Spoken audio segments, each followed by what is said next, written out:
कालों के काल महाकाल शिव शंभु विश्वनाथ विश्वेश्वर अनेकों नाम हैं जिनके, अनेकों महिमाएं हैं जिनकी। जैसा कि आप सभी जानते हैं, काशी विश्वनाथ कॉरिडोर जो कि उत्तर प्रदेश सरकार के अंडर में आने वाला एक बहुत बड़ा प्रोजेक्ट है, जिसे प्रधानमंत्री मोदी जी का स्वप्न भी कहा जाता है, जिसका अभी उद्घाटन हो चुका है और कुछ कार्य उसका चालू है। यहाँ पर हम इसके इतिहास के बारे में कुछ जानते हैं, जो कि शायद ही कुछ लोगों को पता हो कि काशी नगरी का क्या इतिहास है। ये नगर बहुत ज़्यादा पुराना है, तो हम सभी जानते हैं, दुनिया के सबसे पुराने शहरों में यह भी हम सब जानते हैं। बट कुछ ऐसी चीज़ें हैं जो कि आप में से बहुत से लोग नहीं जानते होंगे। वीडियो बनाने के पहले तक मुझे भी नहीं पता थी, बट अब मेरे इस वीडियो के ज़रिए आपको ये सब पता पड़ेगा। सो प्लीज़ गाइस, वीडियो को एंड तक देखिएगा और आपको पता पड़ेगा। अगर आप हिंदू धर्म और शिव में मानते हैं तो आपको पता पड़ेगा कि क्या है काशी नगरी ये वीडियो देखने के बाद। एक्चुअली काशी के बारे में जो कहा जाता है कि बहुत पुरानी कहानी है। जैसा कि हमारे वेद पुराण कहते हैं, तो उसके हिसाब से इसकी शुरुआत वेद पुराणों से ही होती है, जो कि एक प्राचीनतम है। पुराणों में एक पुराण है जिसका नाम है स्कंद पुराण, जो कि स्कंद के द्वारा कहा गया है, इसके लिए इसे स्कंद पुराण कहा जाता है, जो कि अगस्त ऋषि मुनि से कहा गया है स्कंद के द्वारा। जब स्कंद अगस्त ऋषि मुनि को बता रहे थे स्कंद पुराण के बारे में, तो उसी में इन 3 चीज़ों का उल्लेख भी किया गया था, काशी का, विश्वनाथ मंदिर का। उस समय पर जब स्कंद पुराण बोला गया था, इसको अभिमुक्ति के नाम से भी जाना जाता था। जिस ज्ञानवापी मस्जिद को आज हम ज्ञानवापी मस्जिद के नाम से जानते हैं, वहाँ ज्ञानवापी कुआं था जिसका उल्लेख आज भी करा जाता है और उस समय भी स्कंद में किया गया है। अब सबसे पहली बात तो ज्ञानवापी कुआं क्या है। आप लोगों को ज्ञानवापी मस्जिद तो ज़रूर पता होगा, बट मैं गारंटी दे सकता हूँ आप में से 90% लोगों को ज्ञानवापी कुएं के बारे में कोई भी जानकारी नहीं होगी। तो वीडियो को एंड तक देखिएगा, आपको एक एक चीज़ क्लियर होगी ज्ञानवापी कुआं क्या है। हम जैसा कि जानते हैं, आज के समय में हमारे 12 ज्योतिर्लिंग हैं, लेकिन क्या आपने सोचा है कि ज्योतिर्लिंग 12 ही हैं या केवल 12 की पूजा की जाती है, अन्य भी हैं? जी हाँ, ऐसा नहीं है कि केवल 12 ही ज्योतिर्लिंग हैं। ज्योतिर्लिंग असल में 64 हैं, लेकिन इनकी पूजा केवल 12 की ही की जाती है सामूहिक रूप से, और ज़्यादातर लोगों को यही पता है कि 12 ही ज्योतिर्लिंग हैं। कहानी में आगे चलने से पहले सबसे पहले हम जानते हैं कि ज्योतिर्लिंग का अर्थ होता क्या है। जब महादेव ध्यान मग्न होना चाहते थे, अपने ध्यान में जाना चाहते थे, तो उनका मन जब भी ध्यान में जाने का होता था तो वो एक शिवलिंग के शेप में आकर और बैठ जाते थे, जिसमें वो ध्यान मग्न हो जाते थे। इंग्लिश में अगर मैं ध्यान का मतलब समझाऊं, तो जब शिवा मेडिटेशन करने का मन होता था लॉर्ड शिवा का, तो वो शिवलिंग का रूप लेकर और बैठ जाते थे, और इन शिवलिंग को ही ज्योतिर्लिंग बोला जाता है। ज्योतिर्लिंग बोलने के पीछे का भी एक मकसद है। ज्योतिर्लिंग का सही अर्थ है एक ऐसा बिंदु जिससे इन्फिनिटिव टाइम तक, यानी कि अनंत काल तक ज्योति निकलती ही रहेगी, जिसका कोई अंत नहीं है। मतलब प्रकाश, ब्राइटनेस निकलती ही रहेगी। ज्योतिर्लिंग का असली अर्थ ये है।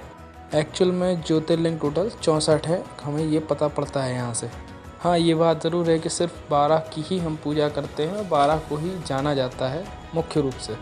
वेदों और पुराणों के आधार पर अगर देखा जाए तो 64 यानी कि 64 ज्योतिर्लिंग हैं, जिसमें से सबसे प्रमुख ज्योतिर्लिंगों में से एक काशी विश्वनाथ ज्योतिर्लिंग के बारे में आज हम बात करेंगे।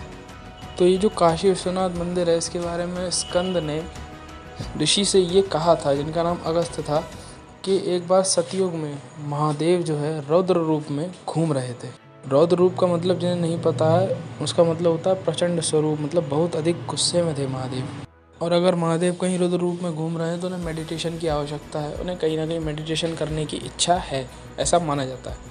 अब यहाँ वहाँ जब शिव जा रहे थे, तो जाते जाते महादेव पहुँचे काशी, और काशी में जब वो पहुँचे, जिसे आप वाराणसी के रूप में आज जानते हैं, इसका सबसे पुराना नाम काशी है। वैसे तो इसका नाम वाराणसी, बनारस, 3-4 नाम है, बट सबसे पुराना नाम जो है वो काशी है। काशी की पौराणिकता को आप इस तरीके से भी समझ सकते हैं कि जब भीष्म पितामह ने अंबालिका तथा अंबिका का अपहरण किया था, तो वो उन्होंने वहीं से जीता था, काशी नरेश की ही पुत्री जीता था। तो काशी पहुंचकर जब शिव ध्यान मग्न होना चाहते हैं, तो शिव को याद आता है कि पहले भी वहाँ पे तपस्या कर चुके थे, जहाँ उन्होंने पहले ही ज्योतिर्लिंग का निर्माण कर दिया था, जिसमें वो समा जाते थे और ध्यान करते रहते थे, क्योंकि उस समय वो अपने गुस्से के रूप में थे, रौद्र रूप में थे। सो अब गुस्सा ठंडा करने के लिए उनको जो ज्योतिर्लिंग है उसे ठंडा पानी चढ़ाना था, तो उन्होंने वहीं पर एक त्रिशूल से अपने बहुत ज़ोर से ज़मीन में मारा। तो वहाँ से जैसे ही महादेव ने त्रिशूल को गोपा, पानी वहाँ से पानी की धारा निकल आई। और पुराणों के अनुसार अगर देखा जाए तो कमल के फूल की तरह इस ठंडे पानी की खुशबू हुआ करती थी। और ये पानी अमृत की तरह मीठा था और बहुत ही शीतल, बहुत ही ठंडा पानी था। और यही जल जब महादेव ने ज्योतिर्लिंग के ऊपर चढ़ाया, उसी ज्योतिर्लिंग को आज हम काशी विश्वनाथ ज्योतिर्लिंग के नाम से जानते हैं। अब जहाँ पर वो पानी निकला था, जहाँ महादेव ने त्रिशूल मारा था, उसी पानी को, उसी कुएं को ज्ञानवापी कुएं के नाम से जाना जाता है। इसको ज्ञानवापी कुआं क्यों बोला गया, इसका मतलब भी मैं आपको बताता हूँ। जब स्कंद ने अगस्त्य मुनि को ज्ञानवापी कुएं के बारे में बताया था, स्कंद पुराण का अर्थ समझाया था, तो कोई भी बुद्धिमान व्यक्ति जब इस कुएं के जल से महादेव को जल चढ़ाएगा तो उसे वहीं मोक्ष मिल जाएगा, उसे कहीं और जाने की आवश्यकता नहीं है, ऐसा वेदों पुराणों का कहना है। काशी की पौराणिकता को आप ऐसे भी समझ सकते हैं, जो 23वें तीर्थंकर थे पार्श्वनाथ, उनके बाद जो 24वें तीर्थंकर हुए हैं महावीर स्वामी। कहने का मतलब ये है कि 10th और 19th बिफोर क्राइस्ट में भी सेंचुरी में भी काशी शहर का उल्लेख है। तो इस पे से हम अंदाज़ा लगा सकते हैं कि काशी विश्वनाथ और काशी शहर कितना पुराना है।